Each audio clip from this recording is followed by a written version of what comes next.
Hi hello மக்களே வணக்கம். இது உங்கள் சேனல் சினிமா உலகம். நான் உங்கள் பாலசூர்யா. இன்னைக்கு நம்ம திரை விமர்சனத்தில் பார்க்க போற படம் டெவில்ஸ் டபுள் நெக்ஸ்ட் லெவல். சந்தான சார் இந்த படத்தில் ஹீரோவா நடிச்சிருக்காரு. சந்தான சார் எவ்வளவு பெரிய காமெடியன் ஒரு காலத்துல கொடிகட்டி பறந்தாரு. அதுக்கப்புறம் ஒரு சர்டன் டைத்துக்கு அப்புறம் ஹீரோவா ஆக்ட் பண்ணிட்டு இருக்காரு. அதுல சில படங்கள் நமக்கு வெற்றியை கொடுத்து நம்மளை மகிழ்வித்திருந்தாலும் சில படங்கள் அவர் ஹீரோவா நடிச்சு பார்க்கும்போது இல்லைங்க இவர் காமெடியனாவே பெர்ஃபார்ம் பண்ணிருக்கலாம் அப்படிங்கிற ஒரு ஃபீலும் கொடுத்துருக்கு. ஸோ இந்த படத்தை பொறுத்த வரைக்கும் ஹீரோவா ப்ரூவ் பண்ணியிருக்காரா இல்ல இன்னும் கொஞ்சம் காமெடி பெட்டரா இருந்திருக்கலாம் ஃபீல் பண்ண வச்சிருக்காராங்கிறத நம்ம ரிவ்யூ ஃபுல்லா பார்த்து நீங்க தெரிஞ்சுங்க. ஃபர்ஸ்ட் பாசிட்டிவ், இந்த படம் ஒரு ஹாரர் காமெடி ஃபிலிம். இதுல ஹாரர் எந்த அளவுக்கு முக்கியம்னு கேட்டா ரொம்பலாம் ஒன்றும் முக்கியம் இல்லை. காமெடி எந்த அளவுக்கு முக்கியம்னு கேட்டா ஓரளவுக்கு முக்கியம். அந்த காமெடிக்கு ஈக்குவலா லொகேஷன், கேமரா ஆங்கிள்ஸ், சிஜி ஒர்க்லாம் இருக்கணும். இந்த லொகேஷன், கேமரா ஆங்கிள், சிஜி ஒர்க்லாம் ஓரளவுக்கு நம்பகத்தன்மையா இருந்தாதான் அந்த படத்தோட நம்ம மெர்ஜ் ஆக முடியும். இந்த படத்தை பொறுத்த வரைக்கும் அந்த மாதிரி டெக்னிக்கல் ஆஸ்பெக்ட்ஸ் எல்லாமே கன்வின்சிங்கா இருக்கு. செகண்ட் பாசிட்டிவ், இந்த படத்துக்கு டெவில்ஸ் டபுள்னு பேர் வச்சதுக்கு பதிலாக டிசப்பாயின்மெண்ட் டபுள்னு பேர் வைக்கலாம். அந்த அளவுக்கு நிறைய இடங்கள்ல நிறைய நடிகர்கள் நம்ம டிசப்பாயின்ட் பண்றாங்க. ஆனால் செகண்ட் ஹாஃப்ல வர நிழல் ரவி சார் போர்ஷனும் மொட்டராஜேந்திரன் அவருடைய போர்ஷனும் வேற லெவலில் இருக்கு. தேட்டரே ஒரே பிளாஸ்ட் ஆகுது. அந்த அளவுக்கு தன்னோட காமெடி பெர்ஃபார்மன்ஸ் மூலமா படத்தை தூக்கி நிப்பாட்டுறாங்க.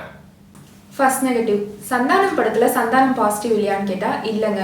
ஏன்னா இந்த படத்துல அவர் எப்ப காமெடி பண்ணுவாருன்னு திருவிழால காணா போன குழந்தை அம்மா அப்பாவை தேடுற மாதிரி நம்ம எப்படா அவர் காமெடி பண்ணுவாருன்னு தேடிட்டே தான் இருக்கோம். கடைசியில அம்மா அப்பா கிடைக்காம அந்த குழந்தை எவ்வளவு ஃபீல் பண்ணுதோ அதே மாதிரி இவர் காமெடியை தேடி தேடி நம்மளும் ஃபீல் பண்ற மாதிரி ஆகுது. இவரை சுத்தி இருக்கிறவங்க அப்பப்ப காமெடி பண்றாங்க. செகண்ட் நெகட்டிவ், சந்தானம் சார் படத்துல யாரும் லாஜிக்கெல்லாம் எதிர்பார்க்க போறது இல்ல, கதை எதிர்பார்க்க போறது இல்ல. ஜஸ்ட் காமெடி சீன்ஸ் நல்லா இருந்தாலே நமக்கு திருப்தி ஆயிரும். ஆனா இந்த படத்தை பொறுத்த வரைக்கும் அதுக்கு அடுத்து வருவோம் காமெடி இருக்கா இல்லையாங்கிறது.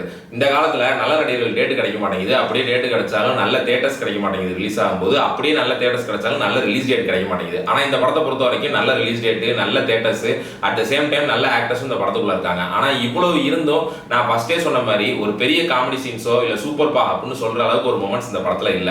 குறிப்பா 12 வருஷம் கழிச்சு ரிலீஸ் ஆன மதகஜராஜா படம் சந்தானம் சாரோட காமெடினால தான் பெரிய ஹிட் ஆனிச்சுங்கிறது நம்ம எல்லாருக்குமே தெரியும். ஆனா அதுல இருந்த காமெடி கூட இப்ப ரிலீஸ் ஆன இந்த படத்துல பெருசா இல்ல அவரோட பெர்ஃபார்மன்ஸ்ல அப்படிங்கிறதா வருத்தமான விஷயம். ஓவராலா இந்த படம் எப்படி இருக்குன்னு கேட்டீங்க அப்படின்னா DD1, DD2, DD3 அளவுக்கு பெருசா இல்ல. அட் த சேம் டைம் நம்ம சில படங்கள் தியேட்டர்ல பார்க்கும்போது நம்ம எதிர்பார்த்த அளவுக்கு இருக்காது. ஆனா அட் த சேம் டைம் பொறுமையை சோதிக்காத அளவுக்காவது இருக்கும். ஆனா இந்த படத்தை பொறுத்த வரைக்கும் நம்ம எதிர்பார்த்த அளவுக்கு இல்ல, சில இடங்கள் நம்ம பொறுமையும் சோதிக்குது. இதை நான் சந்தானம் சார் ஃபேனா சொல்றேன்.